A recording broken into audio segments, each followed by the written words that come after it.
What's up, everybody? Welcome to another episode of Community Farm Alliance Podcast. I'm your host for the Black and Berry series. My name is Vaughn Barnes. I have with me today Mike Jackson out of Jefferson County, representing Kentucky Greens. Mike, tell me, how did it get started? Kentucky Green started back in late 2017, mid 2018, really just as a concept before it was actually a business, so more of a hobby farm.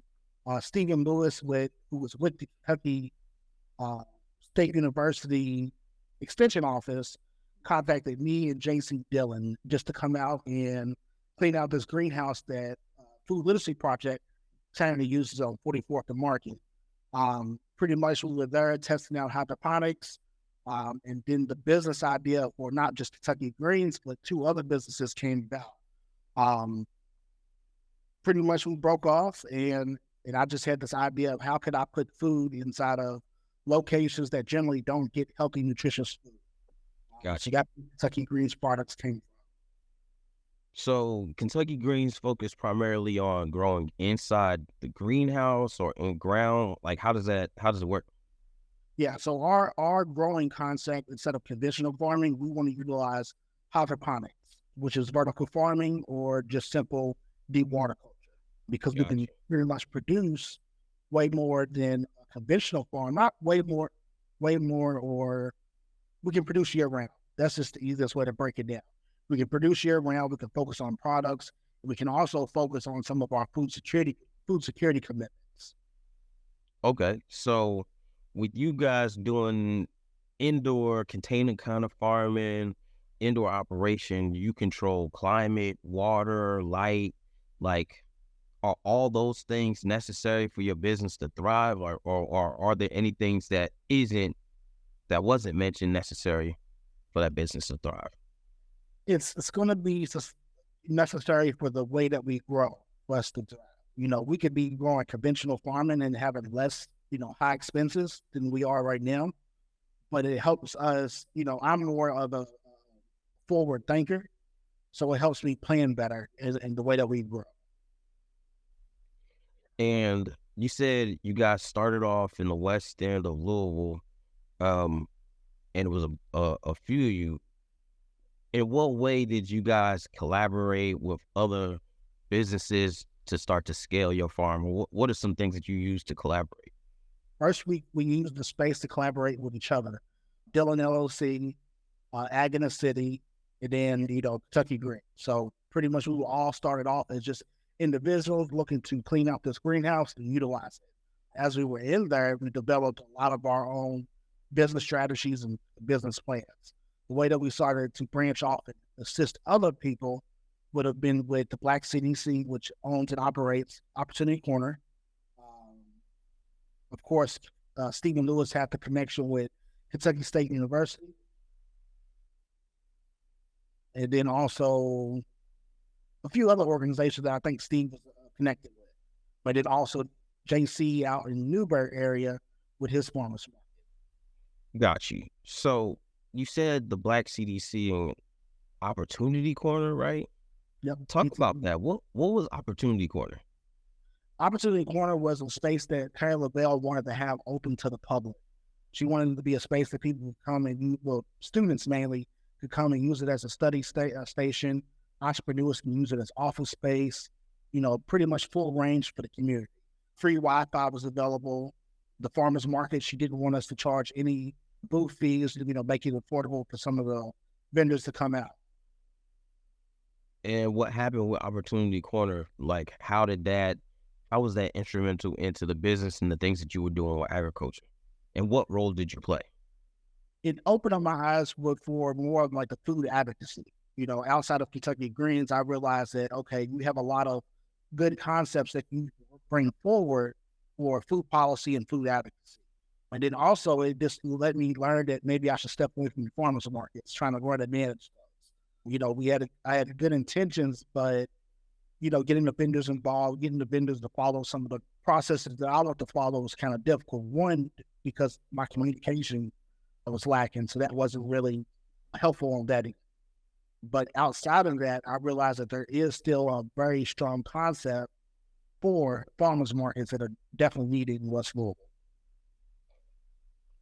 what did you see as far as the opportunity when you were, what was it, the manager there? Have a title or anything for it. Miss Terra made the space available, and that was it. Now, we did run another business out of there called Farm Plus House, which I was the market manager for, which was just pretty much a virtual farmers market. And Opportunity Corner was the pickup location.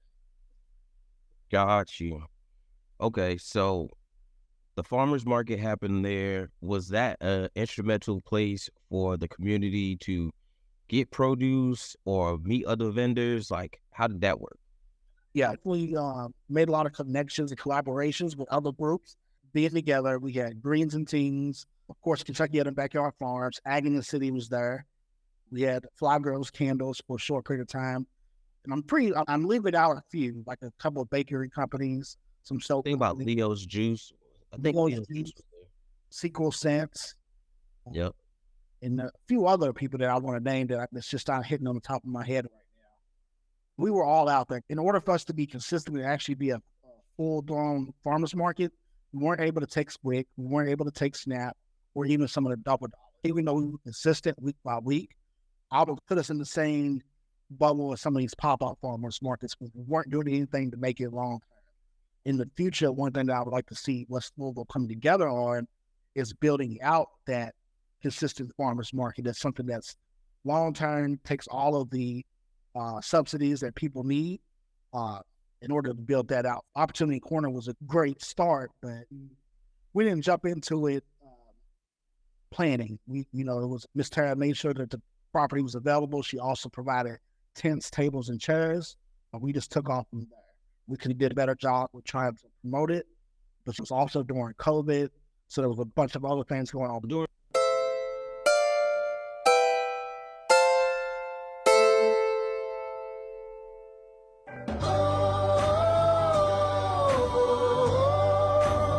Did you know that CFA is a nonprofit organization that supports family farms, equity work, food access, and policy work across Kentucky? If you're interested in supporting any of this work, please go to cfaky.org and go to our Donate tab in order to donate or become a member today. We really appreciate any and all help that we get, and it goes back to helping both farmers and consumers across the Bluegrass State. For more information, go to www.cfaky.org. Once again, that's www.cfaky.org. Thank you. And now back to our show. During the break, we was talking about Opportunity Corner and the things that you saw happening in the farmers market scene. One of the things that struck me when you said it is like things that we could do better. What are some things that you think that can be done better in West Louisville when it comes to farmers markets? Create a committee. Create a committee of people that might not be in the agricultural space, but they might be in the business space. Go ahead and onboard all of those programs that we talked about, like WIC, SNAP, Double Dollars, and also bringing in, organizations like CFA, Food and Neighborhoods, to help kind of sponsor and highlight the farmers market that's in West Louisville. Letting the community know this is not a pop-up situation. This is something that's going to be long term. What's the problem with it being pop-ups? Is there a situation that makes pop-ups like difficult? Like, because some people like that they can just go somewhere, see a vendor, and that's just it. What's wrong with pop-ups? Also, pop-up, there's nothing wrong with pop-ups. When you look at the other farmers markets that are spread out across Louisville, they're consistent, right? They offer all those things, and they run it more of I'll use a record label. You have, let's give you an example. You have Black CDC, who owns the property, and that would hire the market managers. And then you have the committee that helps find those vendors. Nothing wrong with pop-ups. In order for people to get the benefits that they're looking for, it needs to be consistent, and we need to take those payment platforms, such as WIC, SNAP, and Double Dollars. And then the other thing that I think people fail to realize is that you could use these things at these places, at these markets. What I'm hearing is because of the consistency, it gives you a better option to then support hyper local. Yes. Because instead of going to like a Kroger or Walmart to use those things, you're using it with your community, you're using it with your people. And if those people were also the same people vending that were the farmers, that benefit now stays in the community. Yeah, consistency is key, especially when it comes to, the subsidies part.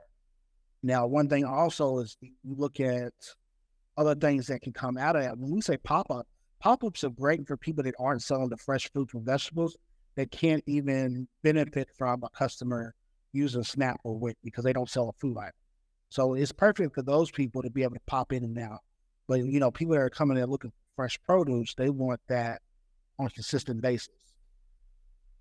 I've done some research. I've looked on your Instagram.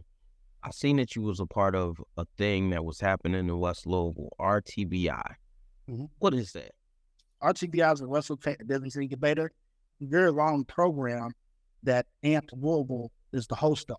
So they incubate, small businesses. They bring you in, they help pay for some services, like legal, accounting, things that are very hard for a small business to have up front, to be in compliance. They pretty much incubate small businesses. With AMP running that program and you were a part of it, what are some of the benefits to being in an incubator?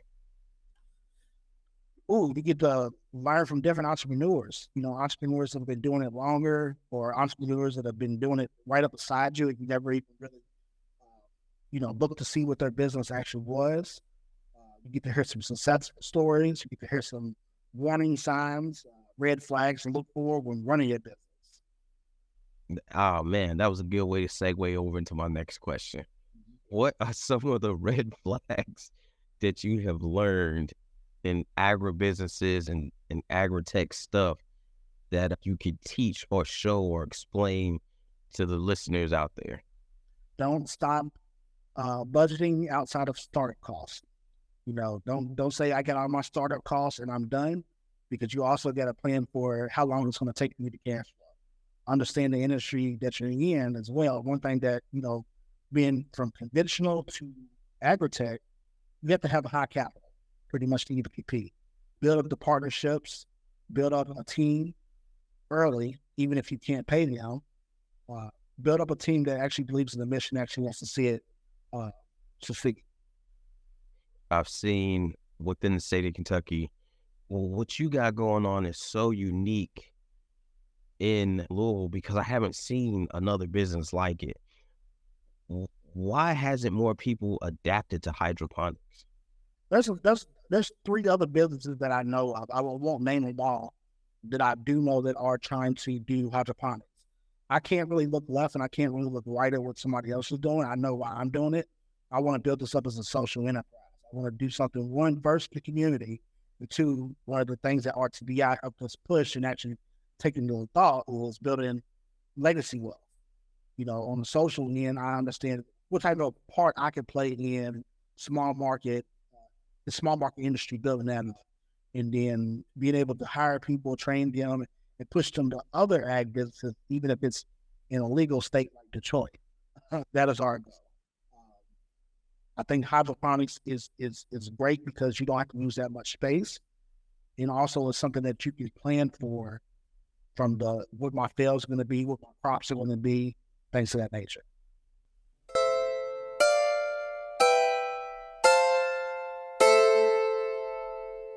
Farmers Market Support Program Services. Did you know that a program like this exists in the state of Kentucky? If your market has been around for a while, or maybe you are a new and existing market, we offer marketing development. We also offer business development. We want to offer programs as such like capital support to support your market managers. There's a cost share program. We can establish your market with the SNAP EBT program. And lastly, we provide networking. For more information, please contact us at cfaky.org/FMSP. Again, that is cfaky.org/FMSP.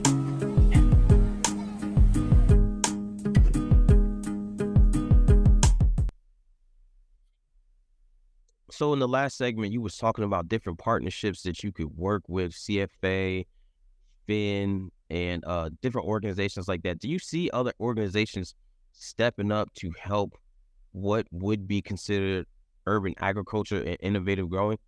Yes. Kentucky State University now being in Louisville, that's great.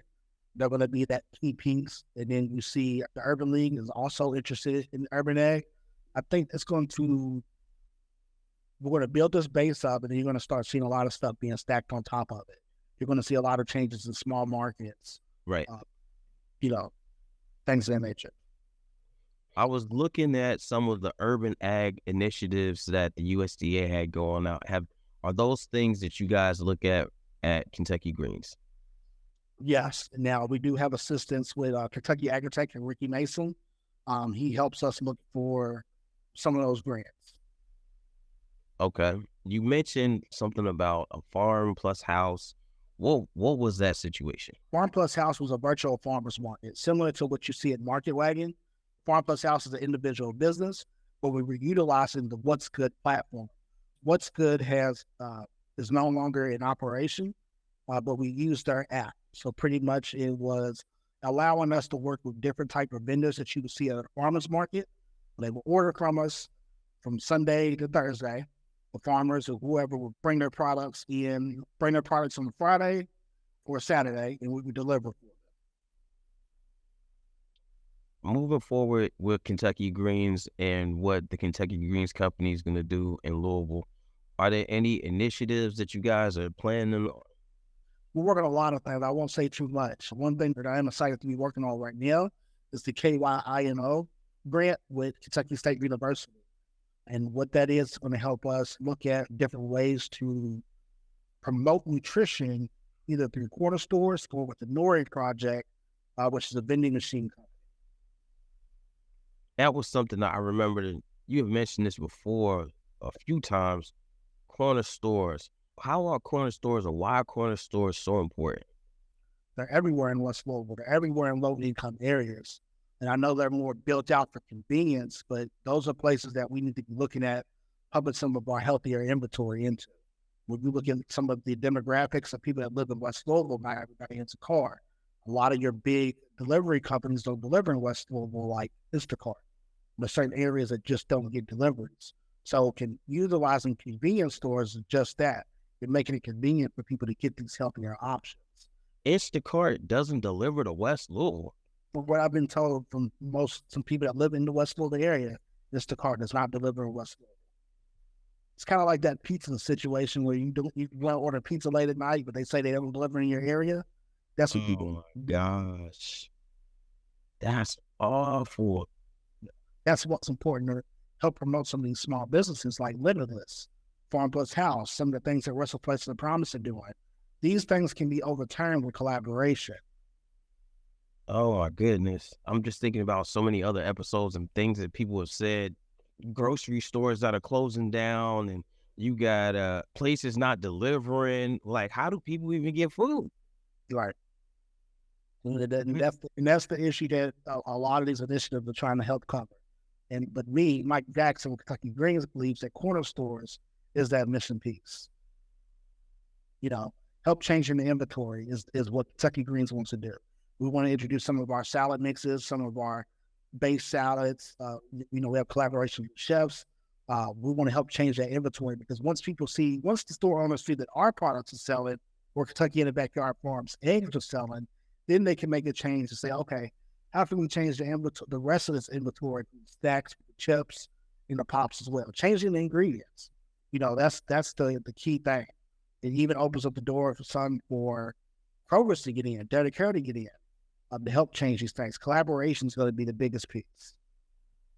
Now, you say changing the ingredients, but I think about one of the situations that a lot of people run into is the time to prepare the food or the time to get stuff together. How do you think we solve that? Take education and showing people it's not that. I'll give you one example. I tell myself, I order DoorDash, it takes them 45 minutes to get my food. I cook here, it takes me about 30 minutes to have my food or less. It's a mindset change. Got you. Well, we are coming up to that time of the show where, I got to ask this question. It's the Blackberry series. Mike Jackson, what berry best represents Kentucky greens? Ooh. It's not much of a berry, but a grape or a strawberry. Wait, a grape is a berry. What are you talking Okay. Well,